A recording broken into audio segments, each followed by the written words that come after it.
Hey guys, so up next, Hermes is Bel Ami Vetiver, right? Vetiver.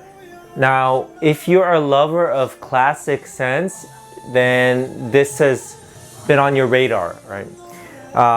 This might not be on everyone's radar, and I don't think this is for everyone's taste either.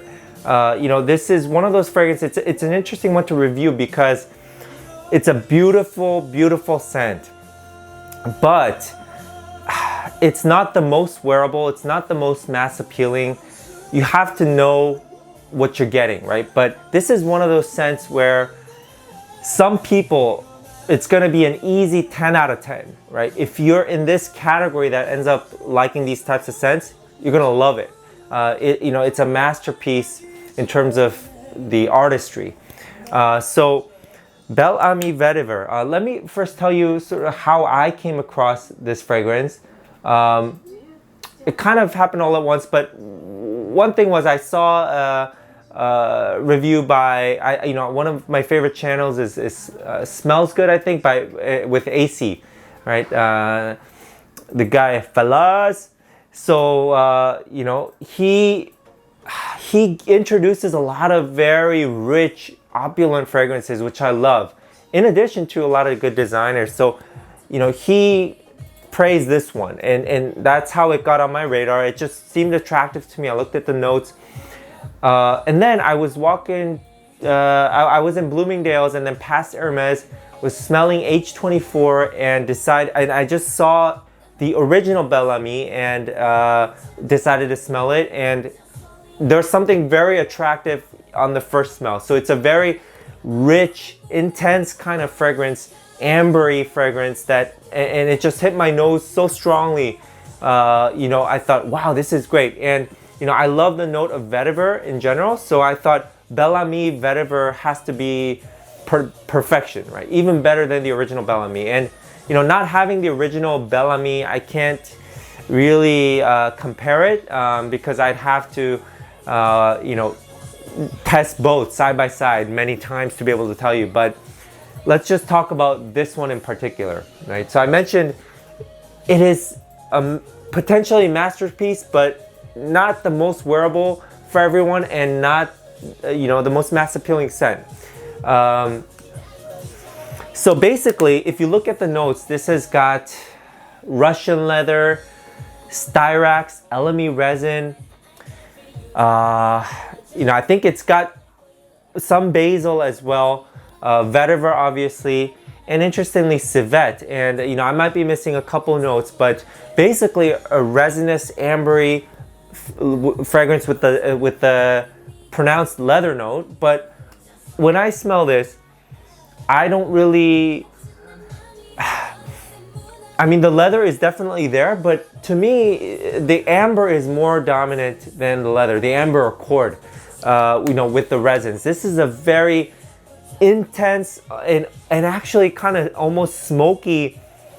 It could be the interplay with the vetiver, but very intense, rich, smoky, resinous scent, okay? There's this sweetness that goes through it as well. But in the end, especially as it dries down, to me what happens with this scent is it is almost, I can say animalic. And actually, even before I saw the civet note in there, I got an animalic feel from this fragrance. It just, like I said, intense. And right away I thought, wow, this is kind of animalic. Not dark, but it's just so potent, right? I tried to wear it, and basically this is a scent that I enjoy for myself, but it's one that's hard to reach, especially in the summer, in warmer months, and especially for work, because it's quite formal, you could say.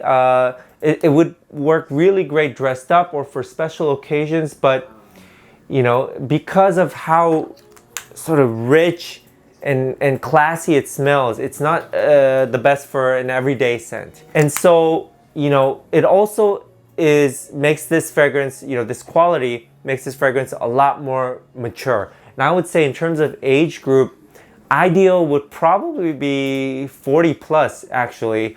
Ideal. But, you know, you could pull it off, you know, if you're 30 and older. If you're in your 20s, you know, I think if you like mature scents, you know, go for it, right? If you're just that kind of person, then go for it. But I think on average, this is a very mature smelling fragrance that's going to appeal to a more mature crowd rather than a teenage crowd. But in terms of quality, you can't deny this is a very interesting, very rich composition, and you know, basically it smells like a niche fragrance in that sense. Performance wise, you know, this one lasts. Pretty much I was smelling it on skin all day long, and you know, there's you get wafts of it even hours later. Right? It gives off, again, that kind of smoky, woody, animalic type of, you know, scent in the air. So anyway, guys, this is my quick take on Bellamy Vetiver. So let's just summarize. You know, this is an unapologetic fragrance, right? I think that describes this kind of fragrance very well. It's for the gentleman. It's classy. You know, it's a little bit dressed up. It doesn't necessarily smell dated, but it is for a mature crowd or mature nose, mature taste, right? The sweetness is almost entirely from this amber accord, these resins. It's very deep, intense, smoky, and woody. At the same time, this one has an added vetiver. And I can't pinpoint any one season where this would work. I think this is just more a scent for yourself or a special occasion. It's a little bit heavy as an everyday scent, in my opinion. I think that your nose, you know, it might burn your nose a little bit to wear it every day, but that's just my opinion. You know, I like fresh scents, you know, as everyday fragrances. So anyway, potentially a 10 out of 10 masterpiece if you like amber, if you like leather and you're looking for a good leather fragrance, or if you're into classic scents, or you're looking for just classy mature vibe, an elegant vibe. You know, this is a good one to consider. All right, but otherwise, you know, this might not be for you. So I love it, but again, can't recommend it for everybody. All right, watching this video. So that's Bellamy Vetiver. Let me know if you've tried it, and I'll see you in the next video.